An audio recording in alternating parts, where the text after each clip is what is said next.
Well, hey there. Welcome to Board Game Barrister, our local game shop in Milwaukee, Wisconsin. It is Tuesday morning and we have just finished our first ever game of Trek 12, a game about climbing mountains in the Himalayas. We had a great time with it, and we are going to give you our biggest takeaways, what we thought of the game, our impressions, and who we think it'll be fun for in just a second here. I am here with my fellow barristers, Ian and Glenn, and before we get into all of that, let's talk a little bit about how this game plays. Alrighty, so this is a game where we have each got our own sheet of paper representing the mountain we will be attempting to climb while everybody else tries to do the same better than us. Each round of play, one player is going to roll both dice, and then we're going to look at those dice, and we've got 5 different options how we can use them. We can take the highest value, the lowest value, we can subtract the lowest one from the highest one, we can add them together, or we can multiply them together, and that's going to give us a number that we have to add somewhere on that mountain sheet. We are trying to create fixed lines of consecutive numbers and mapped zones that are all the same number, and we're going to get big points at the end of the game if we can make those lines and zones really large. Once we've all filled in every spot on our mountain, we're going to score it up and see who did it best.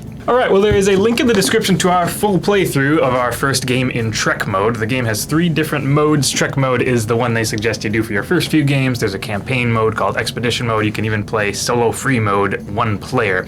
So we are going to get into what we thought of our game of Trek mode, but before we do that, remember to hit that subscribe button. That means you're going to get to see all of our takeaway videos like this, all of our playthroughs when we post them every week. Alright, let's talk.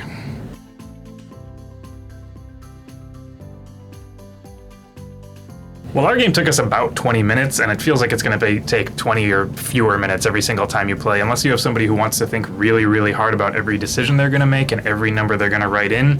But one of the things I liked most as we were playing was that since you always have to add your next number next to a currently existing one, you don't actually have that many options as to what you're going to write in every turn. So that means that the analysis paralysis gets even more expedited, and you no longer have to think about, 17 different options you could do before your turn ends. So I went for a really long run all the way through my entire mountain. So I got 0 through 9, which was 10 spaces all connected together.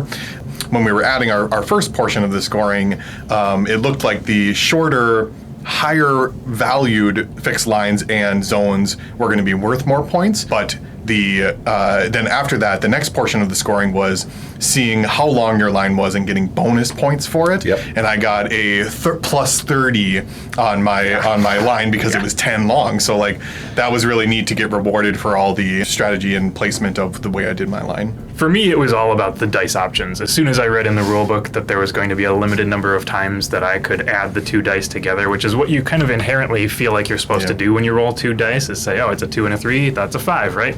But very quickly in the game, as soon as that keeps being the first thing you go to, you just run out of the ability to add the dice together, and you have to start saying, I'm going to have to take the low one or multiply them every time for the rest of this game, and that is fascinating and terrible and really great.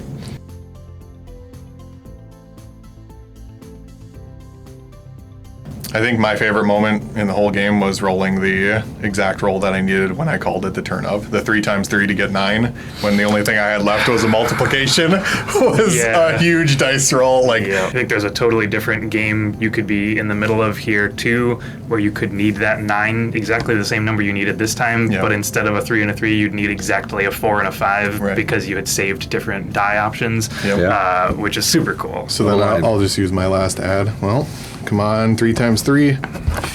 Okay, to me. Come on, I don't need a 3 times 3. A 1 times 2. Take a 2 times 3 though. Fine. No! We did it! Yeah! I think my favorite moment was when I realized that I was getting close to the end of my sheet and I had totally smashed myself into a corner. There were things you could have done more cleverly, or that I could have done more cleverly, and that was fascinating. That made me immediately want to start the entire thing over with a new game so that I could, plan ahead for that stuff even better the next time. There's an expedition mode where you take on these quests and open up new envelopes that have potentially new rules and things like that. We didn't open any of them because we don't want to spoil anything, but that's a really exciting thing to have almost like a story or campaign mode. I think we should just open one right now. Yeah. What does it Envelope say? 1. All right. So each of these envelopes has got a different challenge formation on it that you have to try to pull off. This one you need 13 in a row. This one is 5 5s next to each other. That feels like one of the more accomplishable ones. And that is going, oh boy. There's a bunch of extra gear for expedition mode that's going to let you change the die values some, backpacks, a solo mode bonus, a new solo mode opponent that you can take on. That's one envelope, so that's pretty sweet. I like that they have like new challenges for your solo mode even built right into the game, so even cooler for solo players. And I like, also being a video game player, having achievements to accomplish is cool. Yeah, Progression It's is not just we just open it because we feel like opening. It's the, did I get the specific thing in the right specific order at the right time?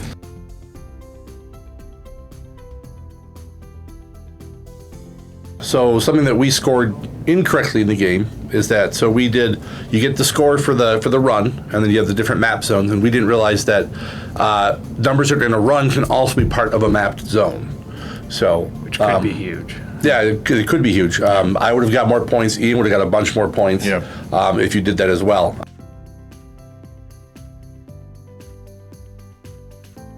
I think people who like having that mix of a little bit of luck, because there's the dice, but then having to use that luck in a logical way.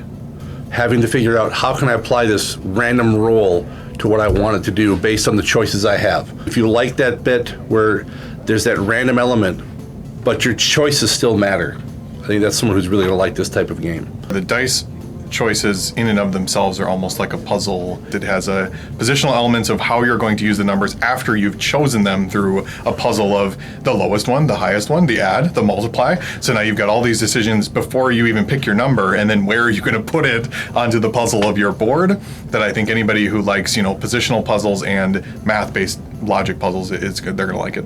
If you like rolling and writing, Today we are going to play a game of Trek 12, a game of rolling and writing where we are going to... What the... A game of rolling and writing. Okay. Alrighty, well, we hope you found these takeaways a little bit helpful if you've been eyeing up Trek 12 or if you've never heard of it before. If it looked fun to you, we hope you have a great time with it. We are going to wrap it up there, but before we do, remember to hit that like button. That's going to make sure that the algorithm shows this video to more people. We really appreciate that. Leave a comment if you got a comment. We love chatting with our viewers. And as always, hit that subscribe button. That means you'll get to see all of our videos when we post them every week. The full playthrough is posted in the description, so if you'd like to hop there and watch us play through the game for the 20 minutes it took us, that is awesome. Have fun doing that, and we will see you next week.